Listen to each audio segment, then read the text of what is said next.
Frank Caprio, known to a lot of folks as the nicest judge in the world. Thank you. Can I give you a hug? Come on up here. $50. 50, okay. Is your mother guilty or not guilty? Not. Not. I don't do anything different than what I was taught to do by my parents. And that is treat everyone with dignity and respect and have some compassion for people. We're just doing what we think is right. Good luck to you. What's the matter? Just go to the hospital. What's the matter? Have you ever wondered what it would be like if a judge treated every case with not just fairness, but genuine kindness and empathy? Frank Caprio, who is famous as America's nicest judge, spread kindness, empathy, and justice throughout his life and made an impact on many people. Caprio recently died after a long fight with pancreatic cancer. He left behind a record of judicial service as well as compassion and understanding in the courts. Viral videos of his hearings made him famous. In these videos, he often balanced the word of the law with kindness, humor, and amazing understanding. These meetings are not notable for drama, but because he treated the boring cases with a lot of compassion. This video honoring Judge Caprio's legacy gives us a chance to look back at the moments that defined his compassion, his wisdom, and the cases that made him one of America's most beloved judges. Number 8. Thank you. Good morning, sir. Good morning, Judge. Victor Colella, a father taking care of his son at age 96. A very touching story is about Victor Colella, a 96-year-old man who was charged with speeding in a school zone. Colella calmly said that he did not drive fast, particularly at his age when he heard the claim. He was instead taking his son, who has cancer and is disabled, to regular blood work appointments every 2 weeks. This news made everyone in the courtroom cry and look up to the person who said it. I don't drive that fast, Judge. I'm 96 years old and I drive slowly, and I only drive when I have to. I was going to the blood work for my boy. He's handicapped. You were taking your son to the doctor's office? Yeah, I take him for blood work every 2 weeks because he's got cancer. You are a good man. You are a good man. You really are what America is all about. Here you are in your 90s, and you're still taking care of your family. That's just a wonderful thing for you. Judge Caprio saw right away that Colella was a human being, pointing out how even though he was old, he was still devoted to his family. Colella said his son was 63 years old when asked how old he was, but his father still took care of him. Judge Caprio told Colella he was a good example of American ideals like family and responsibility. Colella was sent home without punishment because he completely ignored the speeding ticket. Caprio's focus on context, purpose, and moral character instead of strictly following the law is shown in this case. Man over there, that's my son. Now, he's looking at me saying, Dad, when you're in your 90s, you're going to be driving me around. You're setting a bad example for my kid. You're putting a lot of pressure on me. But what was the judge going to do about Colella's case? Listen, sir, I wish you all the best. I wish the best for your son, and I wish you good health, and your case is dismissed. Good luck to you, and God bless you. Thank you. Colella and Judge Caprio became friends after the hearing and went on a cooking show together that was hosted by the judge's son. This connection shows how Caprio's empathy often went beyond the courtroom and into his personal life, making his method even more effective. Number 7. I'm just really having a tough time, Your Honor. Andrea, a mother who is sad and facing many fines. Colella's story is about caregiving, but Andrea's case shows how Caprio is in tune with loss and hard times. Andrea went to court because she had 5 unpaid tickets from 2004 to 2006, along with later fines. 5 tickets. They go back to 2004, 2005, and 2006. Can you prosecute those tickets?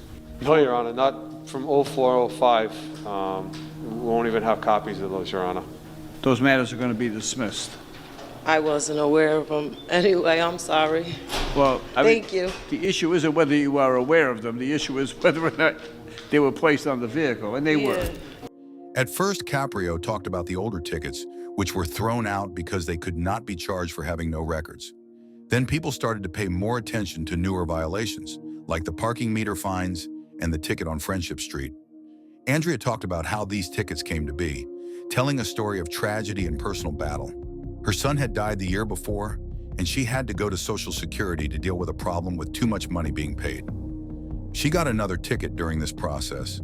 Things got even worse when her owner kicked her out, which left her broke and heartbroken. I went to Social Security because they had cut my check. Because my son was recently killed last year. So they cut my check because he had owed money. Who? My son was killed March of last year, right? So I was his rep payee. So they took my money because he had owed money. So I had to go to Social Security to fix that matter. When I came out, I had a ticket. While she was Andrea's story was sad. She had to go to eviction court, deal with problems with Social Security, and pay for her dead son's funeral. Caprio thought about all of these things carefully, knowing how much pain Andrea had been through. I'm going to reduce this to $50. How much time do you need to pay it? I have it on me now. At first, he lowered her fines to a total of $50, but after talking more, he decided to cancel all of them. This gave her peace and a chance to get better.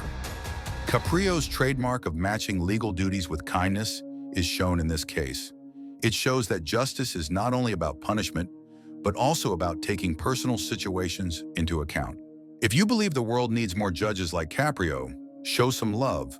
Like the video, subscribe, and let me know in the comments what his message means to you. Number 6. immigrant. I am not speak English. I am speak English a little bit. The Alvarez family. New immigrants learning American laws. Judge Caprio also dealt with cases that had to do with recent refugees, like the Alvarez family from Syria. In this case, a speeding ticket in a school zone was given to Mrs. Alvarez. She didn't know much English, and Masa, her daughter, translated for her. Tell her she was speeding in a school zone, and this is anything she wants to tell me about that. She said she was going fast because I was sick, so that's why she was fast. That's why she went fast, because you were sick. Caprio helped them communicate by making sure that the suspect could speak fully and that her child was involved in a special way. Massa was told to think about what her mother did and decide on a punishment. At first, she decided a $50 fine would be appropriate. Caprio urged the young girl to think about it again, keeping in mind how families work and how immigrants have a hard time. In the end, the case was thrown out, showing how Caprio is aware of culture and language differences. How much would you charge her? $50. $50.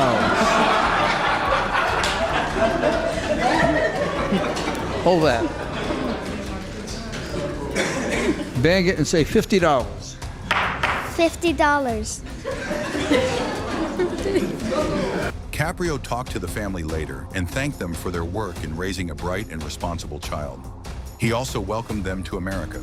He also talked to Mr. Alvarez and asked about his language and background, showing real interest in how he and others like him have lived their lives and made changes. This case shows that Caprio's courtroom was a place where people could learn, understand, and respect each other's cultures. It helped newcomers learn how to handle American law matters while also encouraging empathy. Number 5. I've been driving in Africa before the U.S., so I just get my U.S. license like 6 months ago. Oh, you celebrated by speeding? No, I didn't see no speed sign on Harris Avenue. An immigrant dad learning how to drive. In a similar case, an immigrant dad had just gotten a U.S. driver's license after driving in Africa. He got a speeding ticket on Harris Avenue. He said he hadn't seen the speed limit sign and thought he was going the right speed. Caprio looked closely at whether the father had read the required driving handbook and confirmed that he had. Talking about your father, right? Now, you're going to say guilty or not guilty. What do you say? Guilty. Guilty.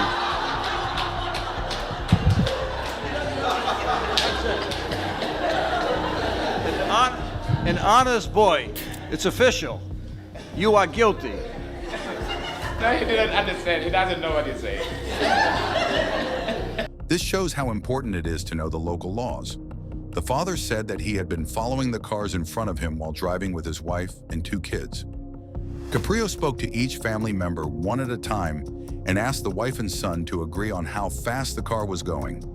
This way, he had several witnesses to help him figure out what happened. The young son honestly found his father guilty, which added a funny moment to the hearing. Caprio dropped the charge after looking at the man's driving record and family situation. This story shows how Caprio is funny, fair, and understands that people make mistakes. Number 4. Carrie Hopkins, a student looking for forgiveness. Caprio often used humor and kindness when dealing with kids. Carrie Hopkins is a college student. Her car was taken because of parking violations, so she showed up somewhere after it was towed. Hear me? I think I can hear me. You're charged with parking during an emergency. What do you want to tell me about this? Well, Your Honor, I heard we were going to get snow. I parked at my friend's house. Where'd you hear that? Who told you? There was word of mouth. Who's informing Inspector Quinn? I heard my parents said we're going to get snow later as my stepfather. Oh, your parents. It wasn't the meteorologist, was it? It was your parents. Correct. Okay. Right. She said that she had parked on the street because she thought it would snow and there weren't any other options. The towing company told her to act like a poor student when asking for forgiveness. Even though she originally made things worse by explaining over and over again, Caprio finally threw the ticket away, saying that she had already paid the tow company in full. He praised her for being honest, said that justice was important, and noted that she didn't have a lot of money. Caprio's ability to combine humor, fairness, and sensitivity to students who are going through legal processes for the first time is shown in this case. If this moment reminded you of why Judge Caprio became a symbol of kindness in the courtroom, please like, subscribe, and leave a comment. Your voice keeps the legacy going. Number 3, Christian Arroyo, a homeless man who needs help. Christian Arroyo's story shows how deeply Judge Frank Caprio cares and how good he is at helping poor people with their problems. Arroyo was a poor man who lived in his car and used it as his main place to stay. Things got difficult when a wheel clamp, or boot, was put on his car because of not paying fines. Things were more difficult for Arroyo because most of the fines were from the car's past owner. He only had a bill of sale and no official title, which meant he couldn't register the car in his name or take care of the problem in the usual ways. Off the car, they left the plate on it. The next morning, when I got there, the car had a boot. I called the person. I didn't buy the car from the original owner. I bought it from somebody else. I'm still trying to figure out who's the original owner because I don't have no paperwork to the car. There's no title. All I got is a bill of sale. I can't register the car unless I get a title. You never registered the car? No. How long did you have the car? Just a couple of days. They dropped it off. The next morning, the car had a boot. I started because I'm homeless. I live in the car. So all my stuff is in the car right now. All my clothes, all my stuff is living in the car. Caprio took a close look at Arroyo's situation when he saw him in court. He knew that Arroyo didn't have any money to pay the fines or the boot fee. Instead of harshly punishing the boot law violator, Caprio chose a sensible solution. He used the Philomena Fund, a discretionary fund named after his mother, to pay the $100 boot fee. This kind help allowed Arroyo to get to his car again without making him pay more money. He was effectively given security and shelter. Caprio's commitment to justice beyond strict legalism is shown in Arroyo's case. By looking at the circumstances of the crime, knowing the person's difficulties, and using judicial discretion, Caprio made sure that a fair and just decision was made. His choice not only settled a tough court case, but it also helped someone who was living on the edge of society right away. Caprio's greater judicial philosophy is shown in this case. He holds people accountable while also showing compassion and applying the law with human dignity in mind. By strategically using resources like the Philomena Fund, he was able to turn a situation that could have been very bad into a chance for help. This showed how powerful empathy and practical problem-solving can be in the justice system. Arroyo's experience shows that Caprio is especially good at combining fairness, mercy, and real help for people in need. Number 2.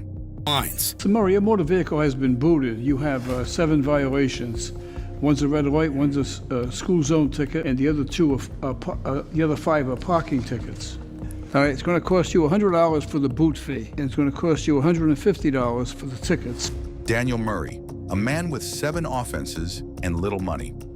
Judge Frank Caprio's kindness and knowledge of people's problems is shown clearly in Daniel Murray's case.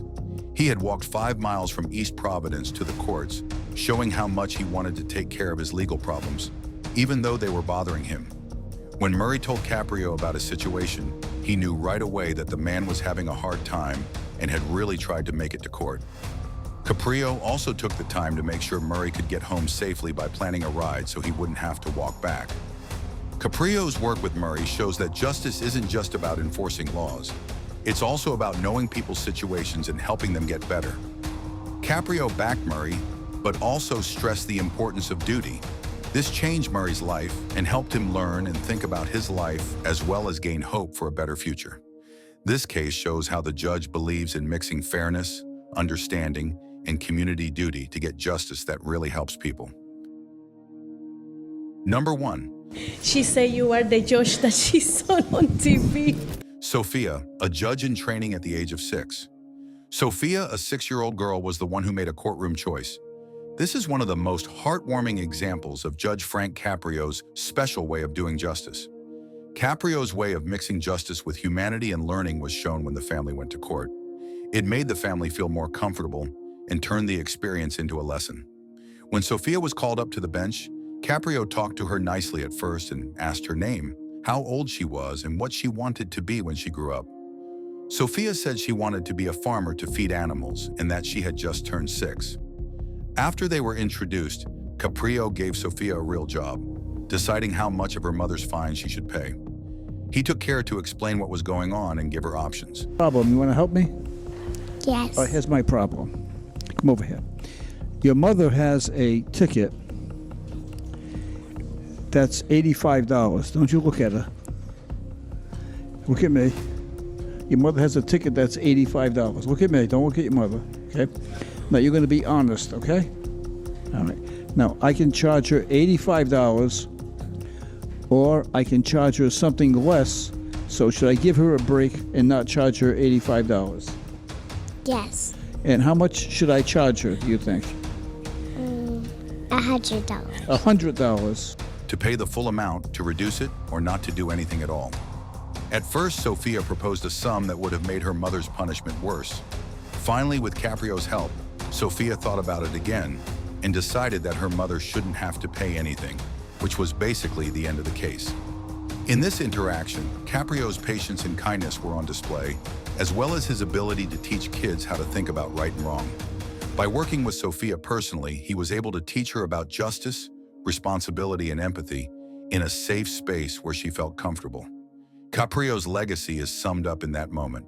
As a judge, he thought that the courtroom could teach, motivate, and support, making a lasting impact even on the youngest people involved. In all of these cases, there are a few important things that show how Caprio runs his court. Judge Frank Caprio's court is a great example of how to bring together justice, kindness, and a knowledge of people. Caprio's actions not only settled legal issues, but also taught lessons about resilience, morals, and kindness that can be heard far beyond the walls of his courtroom. If Judge Caprio's compassion touched you the way it touched millions, take a moment to like this video, subscribe, and share your thoughts in the comments. Your support helps us keep these stories alive.